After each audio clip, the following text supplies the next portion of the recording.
자, 우리가 지난 강의에서 연력학적 팽창 문제들, 이상기체의 팽창에 관한 연력학적 문제들은 크게 초기 조건, 그 다음에 변화 조건, 그 다음에 연력학적 함수의 변화량을 구하는 문제들로 이루어진다. 구성이 이렇게 되어 있죠. 근데 변화 조건에는 우리가 가역 등원, 비가역 등원, 가역 단열, 비가역 단열 등 네 가지가 팽창에서는 크게 있게 되고요. 그 다음에 연력학적 함수들에는 에너지 함수 4개, 즉 A, U, Hg, 그 다음에 이걸 도와주는 함수 4개, STPV, 그 다음에 W, Q 등등 있다. 이렇게 배웠어요.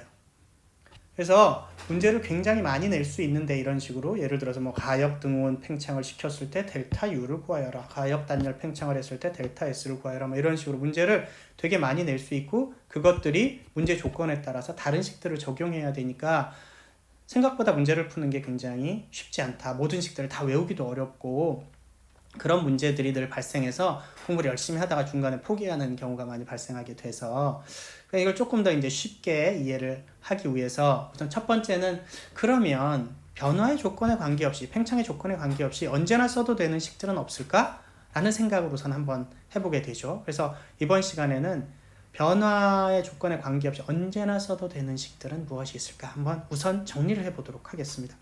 첫 번째는 우리가 제일 잘 아는 PV는 NRT입니다. 푼하죠. 외우고 있으니까. 얘는 문제에서 이걸 쓸 수 있으면 그냥 쓰면 돼요.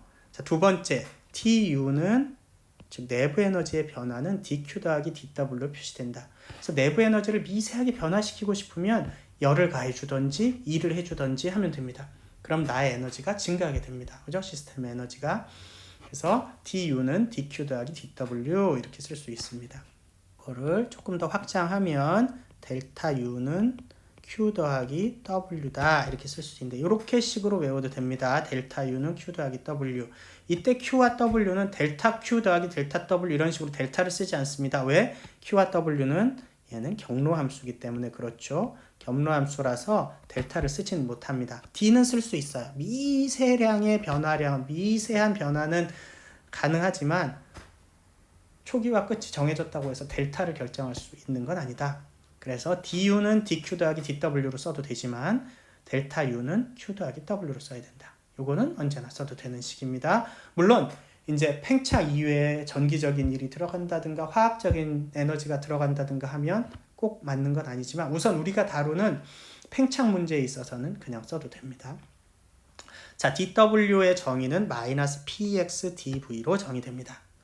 일을 한다는 거는 내가 팽창을 했을 때는 일을 하게 됩니다. 왜냐하면 팽창을 하면 이렇게 부피가 늘어나고 부피가 늘어난다는 이야기는 뭐냐면 외부 압력에 대해서 내가 벽면을 밀어갖고 이렇게 늘리는 거잖아요. 그러니까 일을 하는 거예요.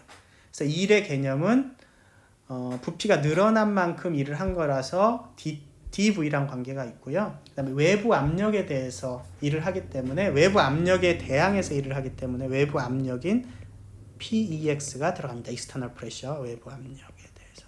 즉 따라서 외부 압력이 없으면 아무리 부피가 늘어나도 일을 한 게 아니에요. 즉 진공 상태에서는 부피가 늘어나도 일을 한 게 아닙니다. 근데 우리가 늘 일을 한다는 건 외부 압력에 대해서 상대적으로 밀어서 일을 하기 때문에 외부 압력이 돼야 되고요. 마이너스가 붙는 거에 주목을 해야 됩니다. 공학이나 다른 물리학에서는 이게 초창기에 정의될 때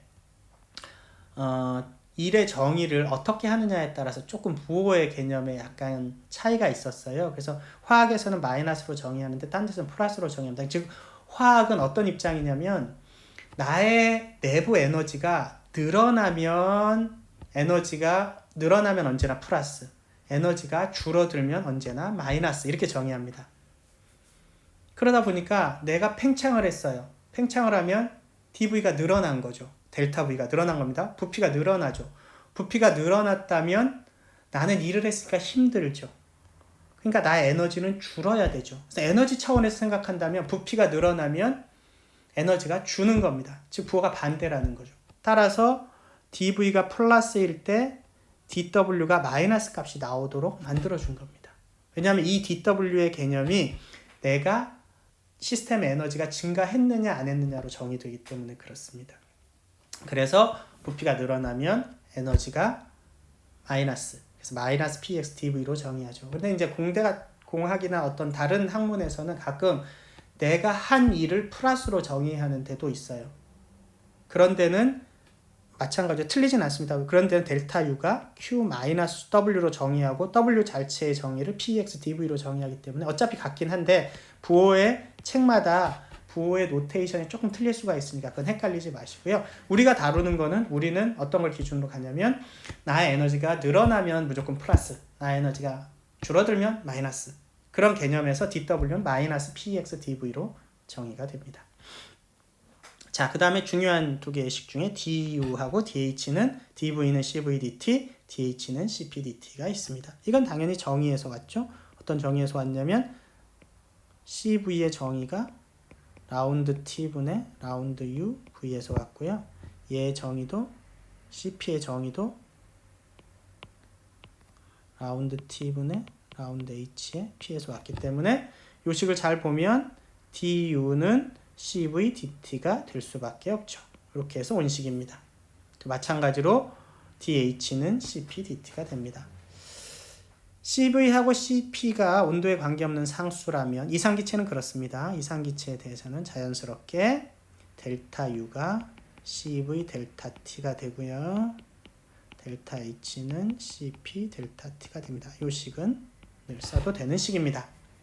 즉 문제에서 온도 변화만 알면요. 델타 U, 델타 H 문제는 그냥 풀 수 있습니다.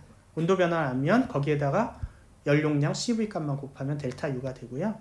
그 온도 변화에다가 CP만 곱하면 델타 H가 되기 때문입니다.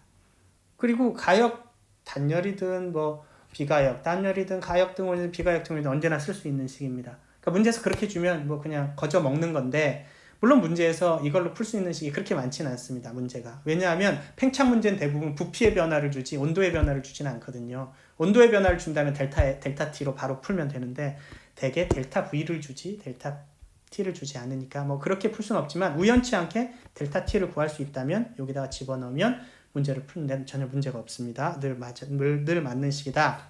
자, 요거 하나 외워두면 되고요. 그 다음에 CP-CV가 NR이라는 식이 이상기체에서는 성립합니다. 그 이유는 뭐냐면 이상기체의 경우 이상기체가 있다고 칩시다. 이상기체의 에너지, 내부 에너지는 안에 들어있는 기체 분자의 합과 같다 그랬죠. 운동 에너지의 합과 같다고 생각할 수 있습니다. 그런데 이 한 개의 기체 분자를 생각하면 얘 운동 에너지가 얼마냐면 운동 에너지 우리가 U라고 써봅시다. 운동 에너지가 얼마냐면 제가 나중에 설명을 하게 될지 안 하게 될지 모르지만 이키파티션 티어렘이라는 게 있어요. 이키파티션 티어렘. 그래서 균등, 한국말로 하면 균등 분배의 원리라고 합니다. 이건 뭐냐면 어떤 시스템의 에너지를 갖고 있잖아요. 그 에너지를 시스템에 있는 분자들이 골고루 나눠 갖고 있죠. 나눠 갖고 있는데 한 개의 분자가 그 에너지를 갖는 방식은 그 분자의 운동 에너지잖아요. 운동 에너지, 운동 모드별로 똑같이 나눠 갖는다. 그리고 운동 모드별로 2분의 1 KT씩을 나눠 갖는다. 그런 겁니다. 그래서 얘가 운동 모드가 병진 운동도 있고 진동 운동도 있고 회전 운동도 있고 그렇잖아요.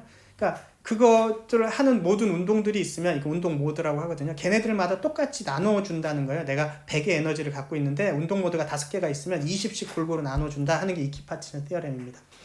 그리고 각각의 하나의 운동 모드당 2분의 1 KT씩을 나눠준다 그런 얘기예요. T는 절대 온도니까 온도가 올라가면 나눠줄 수 있는 양이 많아지는 거죠. T에 비례해서. 자, 그렇습니다. 그런데 지금 이상기체는 점질량이기 때문에 회전이 없어요. 회전 운동으로 나눠줄 수 없고 진동도 당연히 없습니다. 진동은 2개 이상이 모여 있어야 되니까. 그래서 단원자 이상기체 같은 경우는 병진 운동밖에 없어요. Translational motion. 병진 운동밖에 없는데 병진 운동은 X, Y, Z 3개 방향의 운동 모드를 가지고 있습니다. X축으로 움직이는 것 따로 독립적이거든요. Y축으로 따로, Z축으로 따로. 따라서 3개의 운동 모드를 갖고 있기 때문에 이 한 개의 분자당 운동 에너지는 2분의 3 KT씩입니다. 그죠? 따라서 U는 2분의 3 KT예요. 이 분자 한 개, 이상기체 분자 한 개의 운동 에너지는 2분의 3 KT입니다.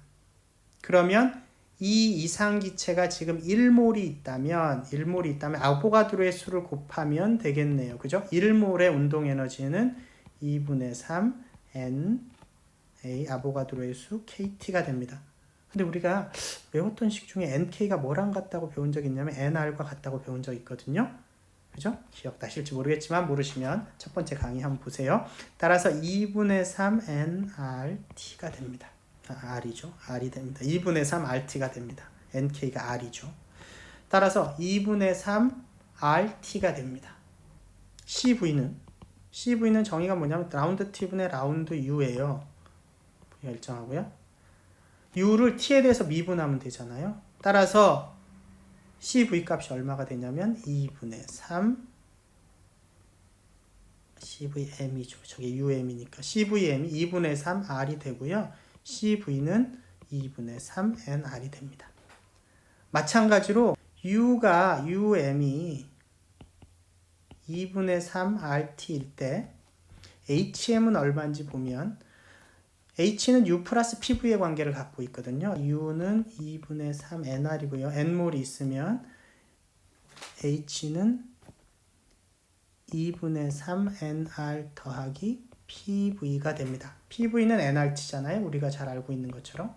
그 다음에 H를 T에 대해서 미분하면 라운드 T분의 라운드 H가 CP잖아요. 그죠? 따라서 미분하면 2분의 3 NR 더하기 T가 빠졌네요. NRT고 NR이 됩니다. 따라서 CP는 2분의 5 NR이 되죠.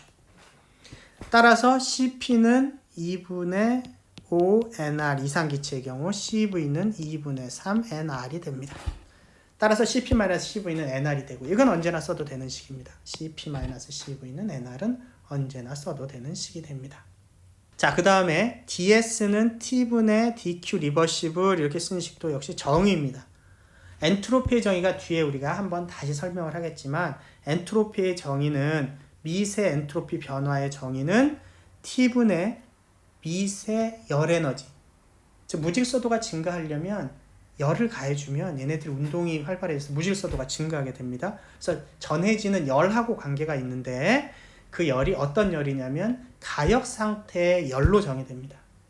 그래서 가역 상태의 열로 정의했기 때문에 이 이유는 나중에 우리가 또 설명할 일이 있을 거예요. 근데 우리는 그냥 한번 외워둡시다.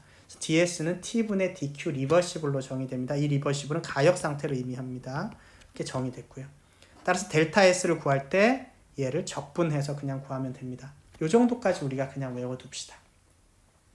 언제나 써도 되는 식들입니다. 요 식까지는 언제나 써도 되는 식이고요. 그 다음 우리가 앞서서 잠깐 배웠지만 요 식들 에너지 사이의 관계식들 있잖아요. H는 U 플러스 PV, A는 U 마이너스 TS, G는 H 마이너스 TS 같은 애들. 이런 애들은 에너지 사이의 관계식으로 언제든지 써도 되는 식입니다. 그 다음에 하나 더 언제나 써도 되는 식 중에 하나가 펀더멘탈 이퀘이션이 있습니다. 팽창에서는 언제나 요거를 써도 됩니다. 팽창 문제에서는 DU는 TDS-PdV, 즉 내부 에너지를 변화시킬 수 있는 변수는 엔트로피와 볼륨이 변수가 됩니다. 그래서 DU는 TDS 빼기 PdV로 정의가 되고요. DH는 TDS 플러스 VDP, DA는 마이너스 SDT 마이너스 PDV, DG는 마이너스 HDT 플러스 VDP로 정의됩니다. 이 네 개의 식을 우리가 펀더멘털 이퀘이션이라고 부르는 연력학에서 중요한, 팽창 문제에서 중요한 식이 됩니다. 자, 이 정도만 외워두시면 여러분들이 될 것 같고요. 근데 이것만 해도 벌써 벅차지기 시작한다고 이제 또 이야기를 합니다. 너무 많아요, 외우는데. 이렇게 이야기를 해서 좀 이걸 쉽게 외울 수 있는 방법은 없을까 한번 생각을 해보았습니다. 여기저기서 좀 알려진 건데 제가 한번 정리해봤으니까 다음 페이지에서 한번 보도록 합시다. 쉽게 외우는 식을 우리가 하나 4사분면 십자가를 한번 그려보도록 하겠습니다. 그리고 십자가의 각 내부 1사분면, 2사분면, 3사분면, 4사분면에는 4개의 에너지가 들어가고요. 그 십자가의 양꼭지점에는 도와주는 4개의 함수들 STPV가 들어갑니다. 그럼 각각 어떤 거를 써야 되는지는 우리가 일단 생각을 해봅시다. 우선 일단 십자가를 하나 그렸어요. 에너지가 4개가 안으로 들어가야 되는데 여기서 1사분면, 저희가 1사분면, 2사분면, 3사분면, 4사분면 순으로 쓸 겁니다. 에너지는 지금 우리가 아는 에너지가 U, 그 다음에 헬름홀츠 에너지 A, 그다음에 깁스 에너지 G, 엔탈피 H가 있습니다. 근데 우리가 U를 어떤 책에서는 E로 쓰기도 해요. 내부 에너지를. A를 뭐로 쓰기도 한다 그랬냐면 F로 쓰기도 한다 그랬어요. 헬름홀츠 에너지를. 그렇게 보면 우연치 않게 EFGH 한 알파벳 순입니다. 그죠? 그래서 여기서부터 1사분면부터 차례대로 알파벳 순으로 쓰는 거야. EFGH 이렇게 쓰고 나니까 E 대신 U를 쓰고 F 대신 A만 쓰면 우회식처럼 딱 씁니다. 그래서 4사분면에 각각 쓰여지게 됐죠. UAGH 이렇게 썼습니다. 그죠? 썼어요. 그 다음에 내 꼭지점에다가 STPV를 써야 돼요. 우리가 앞서서 얘기한 것처럼 ST는 붙어 다니고 PV는 붙어 다닙니다. 그러니까 ST가 한 줄에 있을 거고 PV가 한 줄에 있을 텐데 어디가 S인지도 가끔 또 헷갈려요. 이게 중요하진 않은데. 그러면 X축이 있고 Y축이 있는데 S하고 X하고 발음이 비슷하잖아요. SX 이렇게 좀 비슷합니다. 발음이. 그러니까 S축에다가 S를 쓰면 돼요. 이렇게. 그러면 자연스럽게 화살표는 ST니까 이렇게 해서 T가 결정됩니다. 그리고 나머지 하나 PV는 이렇게 결정하면 됩니다.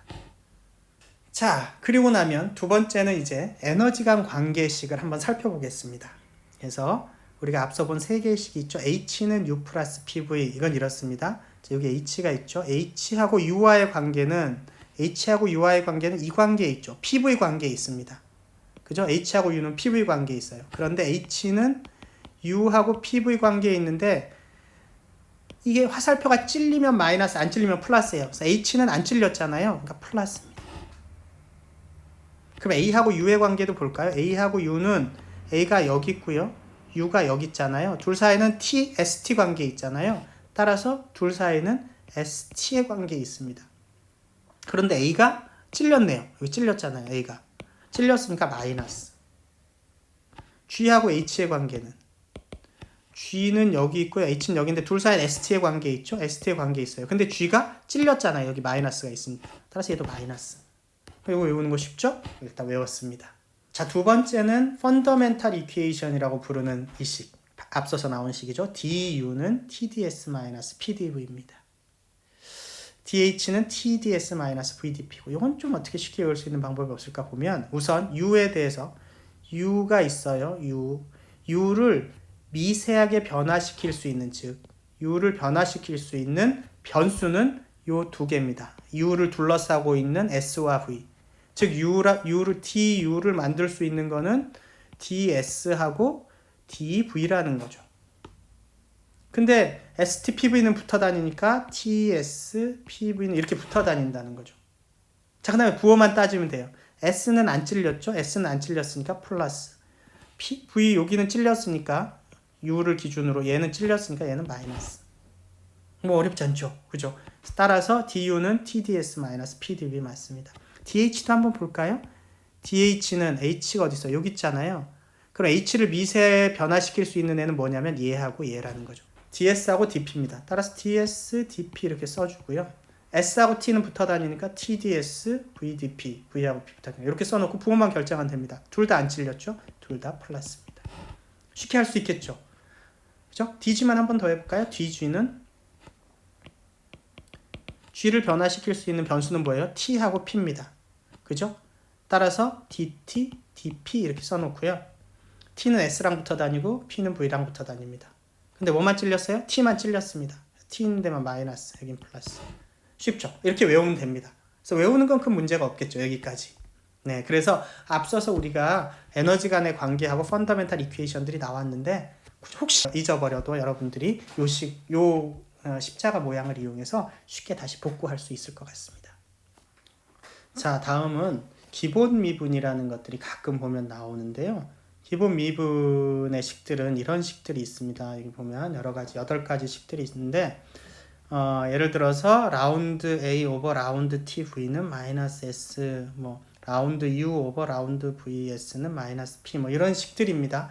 이 식들은 원래 어디서 나왔냐면 이런 식이에요. 여기 DU는 예를 들어서 TDS-PDV라고 표시되잖아요. 그런데 수학적으로 TU의 U를 바꿀 수 있는 변수가 DS하고 DV의 두 개의 변수를 가지고 있는 함수의 경우에 수학적으로 표시하면 이렇게 쓸 수가 있습니다. DS를 변화시켰을 때 라운드 S분의 라운드 U를 이렇게 쓰고 ds 더하기 v가 변수일 땐 라운드 v분의 라운드 u dv 이렇게 쓸 수가 있죠. 이건 v가 일정할 때고요. 이건 s가 일정할 때고 이렇게 쓸 수가 있습니다. 이건 수학적으로 그냥 두 개의 변수를 가지고 있는 어떤 함수를 두 개의 변수에 대해서 미분하는 현미분 개념입니다. 자, 이거하고 요 식하고를 비교해 보면 우리가 뭘 알 수 있냐면 얘가 t랑 같다. 즉 라운드 s분의 라운드 u v가 t랑 같고요. 얘가 마이너스 p랑 같은 거네요. 그죠? 라운드 v분의 라운드 u s는 마이너스 p랑 같다. 뭐 이런 식입니다. 그죠? 그 식이 뭐냐면 여기 본 것처럼 라운드 u 오버 라운드 s v는 요거 t고요. 그 다음에 요거 라운드 u 오버 라운드 v s는 마이너스 p 요런 식입니다. 요런 식들을 각각에 대해서 다 풀면 요 8개의 기본 미분식들이 나오게 되죠. 물론 이렇게 해서 이런 식으로 유도를 하면 됩니다. 펀더멘탈 이퀘이션을 안다면 우리가 미분의 기본 개념과 펀더멘탈 이퀘이션을 함께 적용해서 각각의 미분들을 다 할 수 있게 됩니다. 물론 이렇게 당연히 이해를 해도 되고요. 그런데 이거를 이 그림을 이용해서 조금 더 편하게 외워볼 수 있는 방법은 없을까 생각해보면 이런 것들이 있습니다. 자, 우선 하나 봅시다. 예를 들어서 이걸 보면 라운드 A 오버 라운드 T V잖아요. 얘가 뭘까? 그럼 순서대로 보는 거죠. A, T, V 순서대로 가는 거죠. 라운드 A 오버 라운드 T V. 그러면 여기 그래프에서 지금 그래프에서 A, T, V 순서대로 보는 거예요. A, T, V 이렇게 가죠. 그래서 이렇게 A, T, V 이렇게 가죠. 그럼 얘는 이렇게 관성의 법칙에 따라 조금 더 가요. 그럼 얘가 나옵니다. S. 그죠? 그래서 답은 S고요. S인데 첫 번째 만나는 변수가 찔렸냐 안 찔렸냐가 중요해요. t가 찔렸잖아요. 이렇게 가려고 하는데 t가 찔려서 가요. 찔렸으니까 마이너스. 그래서 마이너스 s가 됩니다. 자, 하나 더 해볼까요? 자, 뭐 예를 들어서 이거 하나 더 해봅시다. 이거 라운드 u 오버 라운드 vs예요. 그러면 uvs 순이잖아요. uvs니까 이렇게 가네요. p입니다. 그죠? 근데 v가 찔렸잖아요. 그러니까 마이너스 p입니다. 어렵지 않죠? 다 할 수 있습니다. 여러분들이 한번 다 해보세요. 이렇게 어렵지 않게 외울 수 있습니다. 물론 아까와 같이 미분을 이용해서 해도 되지만 지금과 같이 뭐 요 그림을 이용해서 해도 됩니다. 자, 그 다음은 맥스웰 릴레이션이라는 게 가끔 나오긴 해요. 이거 변수들과의 미분 관계인데요. 4가지 정도가 맥스웰 릴레이션으로 가끔 물리학 책에서 나옵니다. 그런데 뭐 괜히 이거 뭐 별거 아닌데 어렵게 외우느라고 여기에 시간 많이 쓰고 막 그런 경우들이 있어서 그게 좀 안타까워서 이 십자가 그래프를 이용해서 조금 쉽게 외울 수 있는 방법은 없을까 한번 생각을 해보도록 하겠습니다. 대표적인 맥스웰 릴레이션 요 4가지를 보면 라운드 T 오버 라운드 VS는 마이너스 라운드 P 오버 라운드 SV 이런 것들이 이제 4개의 식이 있어요. 그럼 외워봅시다. 우선 요것도 보니까 어떤 순서냐면 TVS 순서잖아요. 이게 변수들 간의 미분이기 때문에 밖에 있는 4개 ST, PV 사이의 미분 문제예요. 그래서 TVS 순이잖아요. 그럼 TVS를 한번 찾아보겠어요. T가 여기 있고요. V가 여기 있고요. S가 여기 있어요. 그래서 따라서 이런 원을 그려서 갑니다. TVS 갔다가 돌아올 건데 돌아오려고 했는데 얘가 관성 때문에 조금 더 가요. 그래서 돌아올 때는 여기서부터 시작합니다. 그래서 TVS 가서 P부터 돌아오게 돼요. PSV 한 번 더 갔다가 옵니다. 그래서 TVS는 PSV입니다. 그래서 TVS는 PSV. 그래서 라운드 T 오버 라운드 VS는 라운드 P 오버 라운드 SV 이렇게 외우면 되죠. 부호는 첫 번째 시작하는 애가 찔렸느냐 안 찔렸느냐로 결정하죠. 요 첫 번째 시작하는 애가 T는 찔렸죠. 근데 얘 P는 안 찔렸죠. 그러니까 마이너스입니다. 하나는 찔리고 하나는 안 찔렸으니까 마이너스죠. 그죠? 이렇게 하면 되겠네요. 외우는 건. 그럼 그 다음 거 한번 해볼까요? 그 다음 거를 보니까 라운드 T 오버 라운드 P는 TPS네요. TPS니까 봅시다. TPS 이렇게 까지 왔는데 얘가 돌아갈 때는 관성 때문에 조금 한 번 더 갔다가 여기서 옵니다. VSP네요. VSP. 부호는 T도 찔렸고 V도 찔렸잖아요. 둘 다 마이너스니까 플러스입니다. 그래서 플러스가 됐고요. 이런 식으로 외우면 어렵지 않게 외울 수 있습니다. 이거 다 해보시면 여러분들이 되게 재밌어요. 자, 이렇게 우리가 괜히 어려운 연력학을 하다 보면 식들도 너무 많고 외워야 될 것도 너무 많지만 그 중에 일부분들은 굳이 뭐 그렇게 외울 필요가 없다. 그래서 외울 수 있는 팁들을 한번 우리가 나누어 봤고요. 기억해야 될 거는 이거보다는 여기 이것 두 가지는 굉장히 중요하고, 그 다음에 즉 에너지 사이의 관계, 그 다음에 펀더멘탈 이퀘이션은 되게 중요한 식이고요. 이 앞에 우리가 보았던 여러 가지 외워야 될 식들, PV는 nRT를 비롯해서 뭐 W는 마이너스 PX dV, 그 다음에 델타 U는 CV dt, CV 델타 T, 델타 H는 CP 델타 T, 그 다음에 뭐 그런 식들, 그런 식들은 여러분들이 꼭 외워야 되는 식들이고요. 이 정도씩 기준에서 우리가 모든 문제들을 풀 수 있습니다. 그래서 우리가 연력하기 어려운 점은 여러 가지 변화가 많은데, 여러 가지 변화가 많을 때 또 여러 가지 연력학적 함수들이 많아서 각각의 변화에 대해서 각 연력학적 함수들의 변화를 모두 식을 외워야 되는 게 너무 어렵다고 생각을 하지만, 기본적으로 이 정도만 이해하고 있으면 우리가 전체적으로 한목의 이해하기가 좀 쉬워요. 그래서 다음 시간에는 전체적인 변화하고 전체적인 연력학적 함수들 각각에 대해서를 한목에 정리해 볼 필요가 있습니다. 우리가 연력학에서 가장 어려운 부분은 뭐냐면, 뭔가를 조금 배우고 그걸 외울만 하면 다른 걸 배우면서 앞에 잊어버려서 나중에 다 배우고 나면 도대체 뭐를 어디다 써야 될지 모르는 게 가장 어려운 부분이거든요. 그래서 우리가 모든 변화와 모든 연력학적 함수를 한 번에 놓고 한 번에 이해를 하고 한 번에 다 외워야 될 필요가 있어요. 그거를 우리가 다음 시간부터 한 2번이나 3번 정도의 강의에 걸쳐서 그 일들을 한번 해보도록 하겠습니다.